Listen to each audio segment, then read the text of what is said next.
My name is Pedro Lenz. I'm a Swiss writer. I was born in a little city called Langenthal, which is not far away from our capital, Bern. And now I'm living with my family in Olten, which is the middle of the railway net of Switzerland. And I'm working as a full-time writer since about 20 years. I used to be a bricklayer, and then after that I recovered some school stuff and went to the university to make Spanish literature studies, because I was born in the German part of Switzerland as a son of a Swiss German father and a Spanish mother. So in my childhood, at my home, we spoke Spanish. So the Swiss German, my language, which I write my books, is my second language. But now it was my second language, but now it's my first language. Pedro, what do you write about? I like to write about everyday life, everyday people, normal people, little heroes. I think that I was a little bit influenced, for example, by writers like John Steinbeck or this fantastic Scottish writer whose name is James Calman, who impressed me very much the first time I read about him, because he did novels about people like a bus conductor or very normal people. And I like as well this sort of movies like Ken Loach. These are things that I'm very interested in. But my literature is also about the way people talk, because I think that you can know people or describe people just making them talk something. Would you say people describe you as a spoken word performer and writer? What does that mean? And what is the scene? The spoken word scene started in Switzerland about 25 years ago. And spoken words in Switzerland means this is always literature who was written just with the idea that you can perform it, or you can perform spoken word literature yourself or with colleagues in groups or with musicians as well. And I love to work with musicians, because my own literature is, for me, it's important. It's the rhythm of the sound of my words and what I write, and the rhythm. And with musicians you can learn about rhythm, about breaks, very important. Where do you make breaks in your language? And then it's the second thing is that in Switzerland you have the opportunity to give readings all over the country. And this helps me to survive, because we don't sell so many books like an American bestseller, right? So we have this opportunity that there are in Switzerland a lot of small theaters or libraries where you can read and they pay you, and so you must love it. Not every single writer loves to go out and read his literature, but I personally, I love it, and I love to be with my readers and to know them and to see them and talk with them.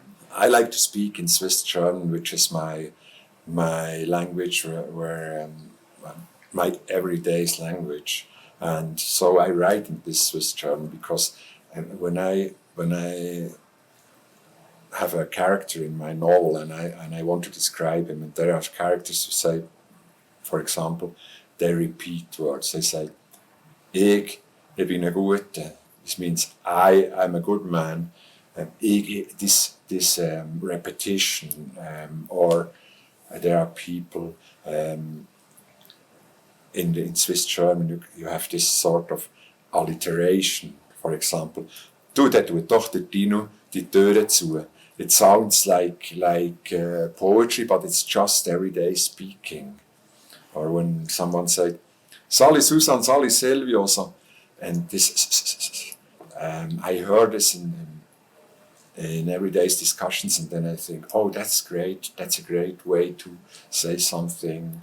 Or then you have characters who talk very few. For example, mountain people, they say few, and then there are other characters who talk very much, but don't say more than the others.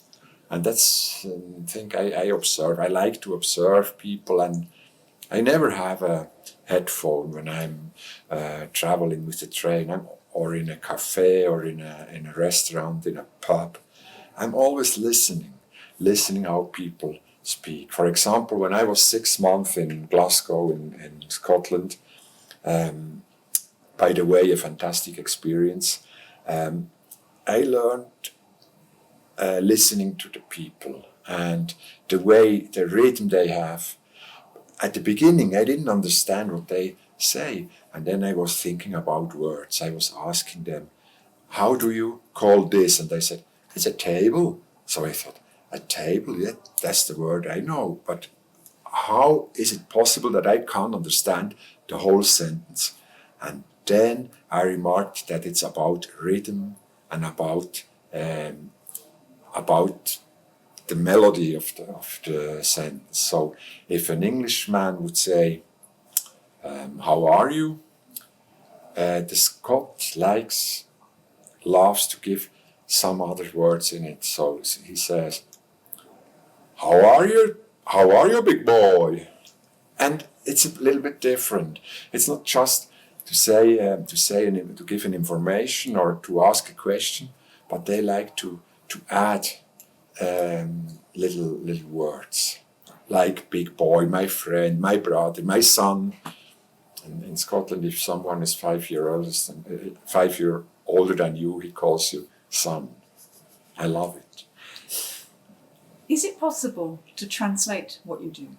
I think that it's possible to translate my spoken words or my texts in another language, but it would be the best way to translate it is to translate it from a spoken language like a Swiss dialect to another spoken language. So, for example, my novel, The Gáli Benig, was translated in a Glaswegian dialect.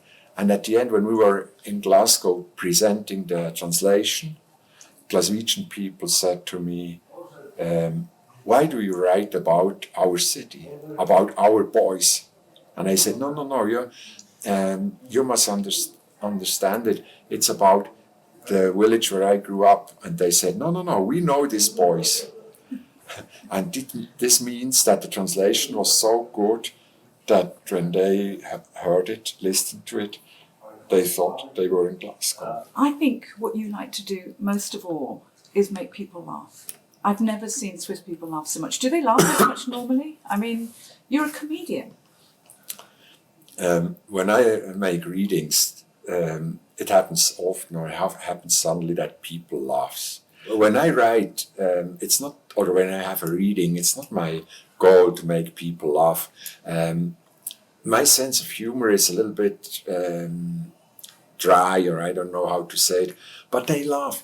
And I don't want to say to my readers that I can't laugh, because I think that the sense of humor is something very personal and very.